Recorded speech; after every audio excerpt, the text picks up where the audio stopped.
Welcome to the bike barn. It's the first video from inside here. I finally got it insulated and man, it is baking in here. Turned my heat on earlier. Didn't know it would heat up this much. Guess my insulation's doing a good job. 150 questions, knocking over tools here. 150 questions were submitted. I picked out what I thought was 50, but it turns out it's 52 because I can't count. Math is not my strong suit. But let's start out. I'm going to do as many of these in one take as I can. Going to start with Canadian mountain bike. You ask, what made you choose Cannondale for your first expensive bike? This is my Cannondale here. As a matter of fact, the only bikes currently in the bike barn are some new ones in a box up in the loft. Have a couple of priorities here, a gift bike and my Cannondale and some e-bikes. That's because it's been raining, it's been pouring down, and I'm checking out that drainage system so far. So far so good, it's holding up. But to answer your question, I chose Cannondale because I have always liked the Cannondale brand. I've always had kind of a thing for it. Plus, it's Pacific Cycle, so it fits in with all my other big box bikes. Next question is, not even going to attempt to pronounce your last name, Randall, but there you go, Randall. You asked, would you explain the difference between 1x and 3x drivetrains? Yes, I will, but I'm going to do that in a special video, or its own video, not special. So look forward to that. Next up, Tomi Saranen. I think you asked a question the last time, and I've seen you comment quite a bit in comments, so thanks for being part of the channel. Are you good at wheelies, endos, manuals, and other techniques? I can wheelie, endos, no. Manuals, no. I'm going to work on that. That's my New Year's resolution. I'm going to start trying to do that. And someone else asking the questions if I was going to do any technique videos, so maybe I'll show what I learned. Who knows? We'll see how that goes. Sam Harrison and Shaq Shedley. Both of you guys ask some variation of, where do you see your channel going in the future? And do you think you will ever get a sponsor or have any future plans for KevCentral? Well, obviously, I have a lot of future plans, but I try not to script things too much. I just kind of take it as it comes and hope for the best. So hopefully the future is good. But as far as do I think I'll ever get a sponsor? I've thought about this and I don't know, because I've had a few people, or a few companies rather, approach me, but usually it's for just like those lead-in video sponsorships. So I don't know, I may do that to make a few extra bucks, but I don't know that I'm that attractive to like a bike company, to a main brand or something, because I do a lot of affordable bikes, and realistically, Pacific Cycle, Ken International, why would they sponsor anyone? Because all their audience is going to go buy the bikes at Walmart or other big box store anyway. So I don't know. We'll see. Either way, if a bike, any bike that I've been sent up to this point, they're really taking a risk because I can't be bought. You're not going to send me a bike and just get a good review. I'm going to give an honest analysis of if that bike's going to work or not. And if it doesn't, I will tell it as it is. So fortunately, companies that send bikes, at least up to this point, have been good companies. Burkant Balsi, or Balsi? What are your mountain bike pet peeves? Quite a few. Actually, I don't have that many. Really, I don't know. Are you talking about mountain bike as far as riding? Or are you talking about the bikes themselves? Like, if you're talking about the bikes themselves, my pet peeves are twist shifters. I don't think that those belong on mountain bikes. If you're talking about things that I experience when I'm riding, I don't know, bike snobs kind of get on my nerves. They don't get to me, but they get on my nerves. But one thing that I really have recently started hearing a lot is send it. You know, if you're not military, you haven't earned the right, in my opinion, to really say send it when you're doing something. So that's a little pet peeve that I have, but I guess everyone has their quirks. OTB over the bars. Andy Kratz, you ask, will we see more cross-country or gravel content? Yes, as a matter of fact, I have a Walmart gravel bike. I'm going to be comparing to the event in Quixote, or not comparing, but seeing how it stacks up, and that'll be coming soon, probably early into next year. Jason Steele, you asks, did I make that plural? I think I made that plural. Didn't mean to make that plural. When the hyperhydro is complete, will it be comparable to anything, or will it be unlike anything else? No clue. I don't know. I have well, I say no clue. I kind of have an idea how that bike's going to shape up. I think it's going to be a good $1,200 to $1,500 bike experience, but Jason, still stay tuned, because as soon as that drivetrain arrives, we'll be finding out a lot more about that Hyper Hydroform. Next is Nathaniel Northcutt and Gnarly Nathan mountain bike. Both of you guys ask, would it be better to buy a really nice bike or upgrade a Walmart bike or some variation thereof? You know, I probably need to do a whole video on this, but basically, let me just plainly state, I buy Walmart bikes and I upgrade them, and that may be a good option if you pay as you go. You buy something, you have to have something right then, and you only have a certain amount of money. But if you have the money to buy a nice bike up front, you shouldn't even be looking at Walmart for a bike. You should go to your local bike shop, knocking everything off here.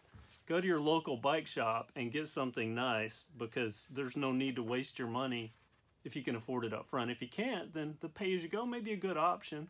I'm showing in some videos that might be. Next up, Evan T asks, why are you so into commuter bikes and bikes like the Slada? I don't get it. Well, obviously, you probably don't commute, would be my guess. That sounds condescending. Let me redo this. Evan T asks, why are you so into commuter bikes and bikes like the Slada? I don't get it. I don't know what to tell you other than I like commuter bikes because I ride them a lot when I'm commuting. And I like the Slada just because it's uniquely cool, although it is now recalled, so it's not even... I don't know what to say about the Slada other than it's no longer available. Jorge Alvarez, you ask, what do you think about air versus coil forks? Have you broken any cheap coil forks? Do they break in a dangerous way, or do they just stop compressing? You further write that I have a Zoom 386 coil fork with 25mm stanchions and 60mm of travel. Have you tried? That basically describes every cheap Zoom fork on the low-end bikes. You know, I've never had one fail, first off, but I haven't pushed them to the failure point. But let me show you what they do. This isn't a Zoom, but this is pretty much the same thing as, you know, all these cheap forks are the same. I don't know how well you can see that, but see that flex? That's not good. That's side-to-side flex, and that's what plagues all these cheap forks and why you really don't want to push them on a mountain bike trail. Stephenson88 asks, e-bike front wheel conversion kits. Are you going to do any reviews on? No. I don't think those are safe. I'm not a fan of the front wheel drive e-bike kits, especially ones that have a throttle. Not a good idea in my opinion. XR Pro and PW, both you guys ask, do you ever travel and do rides with subscribers? You know, I'm kind of a lone wolf when it comes to riding, but I have ridden with a couple of subscribers before, and when I went to the Tanglefoot Trail in Mississippi, that was with a subscriber there. Good fun ride, so maybe in the future I'll do more. Seems like a good idea. Irfan Hadif? Is it Irfan or Irfan? I don't know, but thank you for your question. How is the Raleigh Kodiak sold? And not only sold, but apparently I sold it to a maniac. The guy's like doing drops on it, all kinds of stuff. I've heard tales from the local trails. So maybe I can get up with him and do a follow-up on it, because he's really putting some punishment on it. OBS Customs Modding asks, why does the Illuminati make me spend so much money on mountain bikes? You know, at the last meeting, we all decided that next we're going to make you spend money on e-bikes. Not e-mountain bikes either, so be careful for that because you're going to be spending a lot more money. Okay, next is Jake Wooten, Jimmy, and Michael. You guys all ask, will you upgrade the Nishiki Colorado or will you do more with the Colorado? I'll do more videos on the Colorado once I get its drivetrain put back on, but I don't know about upgrading it because that whole straight taper with the boost, I can't find a fork, so I don't know. Michael Scott, great name, loved The Office. We ever do how-to videos? Your work shows an eye for detail. Well, thank you for the compliment. And yes, Michael Scott, I will most certainly be doing how-to videos, especially now that I have the bike bar, and that was one of the reasons for making this. Xander Van Lint, you ask, going to review any more electric bikes soon? Yes, I have one sitting right there in a box waiting to be unboxed, and it will come slightly after the first of the year. Pioneer mountain bike, you ask, Not really bike related, but that's okay. Best advice on how to grow a YouTube channel. You know, knowing what I know now, and I have about 5 channels. Knowing what I know now, I would say that there's 2 things that are key. Number 1 is consistency. You have to do things as much on a regular basis as you can. And number 2 would be put in the time. I see all the time other channels that I watch certain types of content to go to sleep at night. It just kind of lulls me, unboxings and unpackagings and things like that. And I see people complain. They'll start a channel and they'll start growing and they'll get a couple hundred subscribers and then get mad because it levels off and they're only getting 2 or 3. If you knew how long it took me before I got any traction, it's so put in the time. If you're going to do it, be consistent and put in the time. Right, now RS1. RS1 asks you comment on a lot of videos. I appreciate that. Big box e-mountain bike reviews. I don't know about big box e-mountain bikes because technically that Ancheer is an e-mountain bike and I would not ride it on trails and expect it to hold up. But I hope to at some point get a hold of some e-mountain bikes. That'd be really fun. Gabniful plays drums. I don't even know if I'm getting that anywhere close, but hopefully. Can you review a lot more good Walmart bikes? Well, there's always going to be a lot of Walmart bikes on this channel, but reviews will tell if they are good or not. Thank you for your question. Oh, looked right in the light. Oh, I'm seeing spots. Liam Brennan. Okay, Liam Brennan. I picked this out of all the questions for a reason. You asked 2 questions. You asked, are you married and how do you fund your bikes? Now, I know you didn't mean it this way in any way, shape, or form, but I think this is funny because anytime someone asks, are you single, and then goes straight into money, you start wondering about their motives. And I laugh at this because recently, and this is why when I saw this, it really cracked me up. I was at the local Publix. I have this huge wallet. It's this big leather contraption that I carry. It's going to give me back problems because if I sit down, I mean, I'm just all sideways. But I always have quite a few things in there. All my credit cards, I've got some photos in there, some important receipts that I carry. And I always keep British pounds. I always keep euros. And I always keep Canadian dollars as well as some American money. I don't know, maybe I think if I ever get kidnapped and drug overseas or something, I can find my way back. I don't know why, but I've always kept that in there. And I also, at this particular point, I had about $1,000, maybe $1,200. I was going to buy a bike or some bike, something. I don't know why, but I had all these hundreds. And I had them packed in, and my Costanza's all packed up and full of stuff. If you know Seinfeld, the old TV series, he had a wallet. George Costanza had this wallet, and he called it the Costanza. It was this big wallet, so that's how it got its name with me. But I was standing in line, and I've been through this one girl's checkout aisle a million times. And I'm walking through, and I go to pay, and when I open up my wallet, hundreds spill out onto the counter. And while I'm trying to get all that packed back in, I'm having to move it past euros to get everything organized like I have to have it organized. And I looked at her, and I saw this look in her eyes, and oh no, she thinks I'm rich. Well, about that time, a guy that works in there, he takes, if you ever go to Publix, they'll try to take your card out and things. It's this really nice guy. And a couple of times I've had on a UNA shirt and a UNA hat, which is our local university.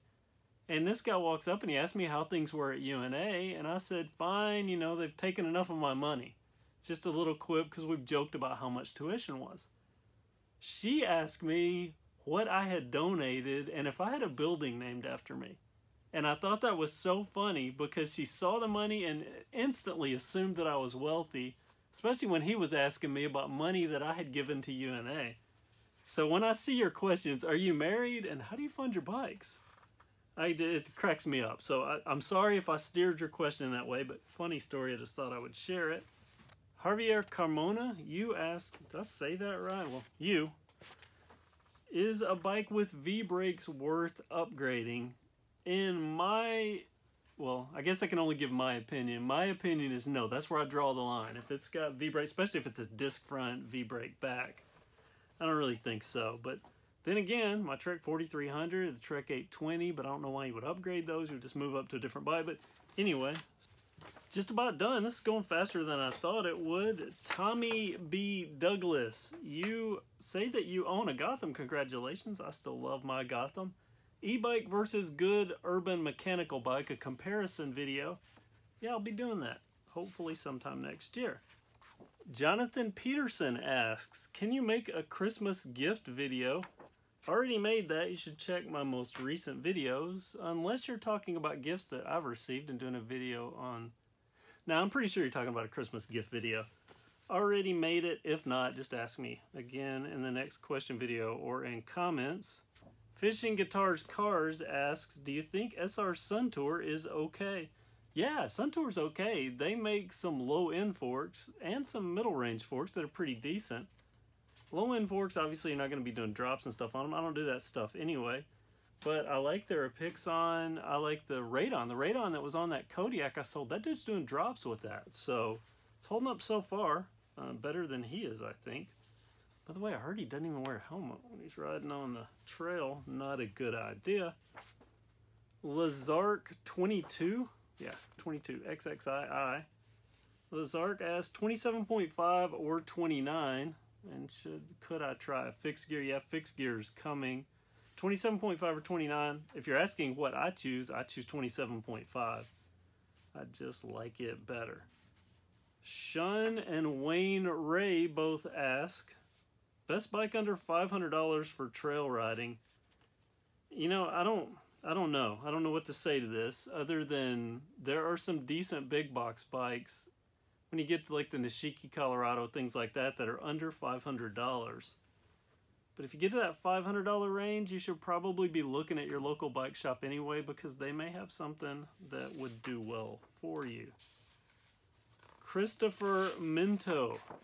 Christopher asks, why don't you just ride your nice bikes instead of your cheap bikes? Well, good question and probably good logic, but I enjoy riding any bike, so it doesn't really matter. I'm going to save this one for last. Let's see.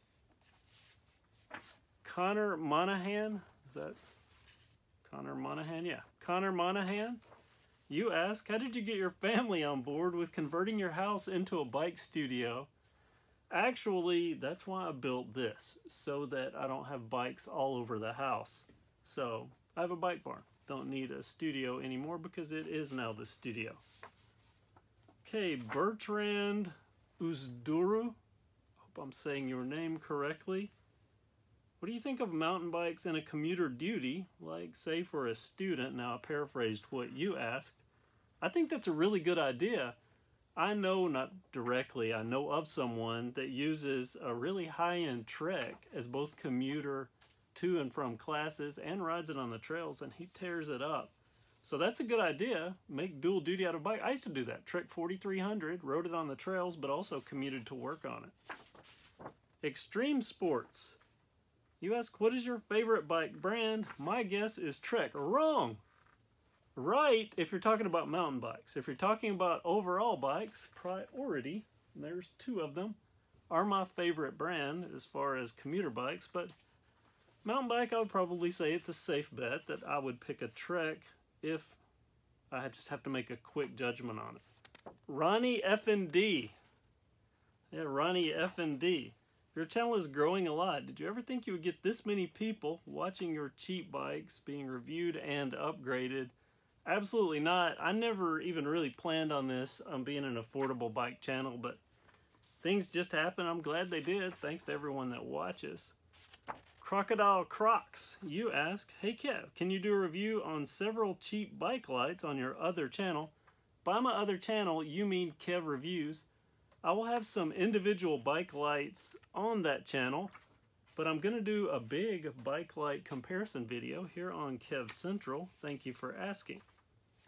Marlin Rider 6. Marlin Rider asks, what are some realistic upgrades for entry-level bikes? Guessing you have a Marlin 6. Nice bike. You know, pedals are always a good thing. Fork if you need it. If you don't, then that's it. But pedals, grips, things like that. Saddle. Those are some good upgrades. Eden Sanders. Eden Sanders asks, you seem to ride a lot. how would you rate yourself on a 1 to 10 scale? And he went on to ask like endurance, things like that. Well, normally I would probably say about a 5, maybe a 4, maybe a 6. I don't know, somewhere in the middle. But recently I've been riding an e-bike so much, my endurance, I'm probably at like 0.2. It's really, really embarrassing. I've got to get off these e-bikes, but oh, I love them so. Okay, final 2. And the first one is, we have 5 people here that ask. This is, let's see if I can get that. I can't even read my writing on the back. Nick Graham, Bioxity, Gert, Creel, Edward Emre, and Robert Beret. You guys ask quite a few questions, but they all revolved around kind of the same thing. May we know what you do for a living? What's your actual job? How do you afford so many bikes? I understand that with your YouTube channel, you get better deals than the rest of us. Okay.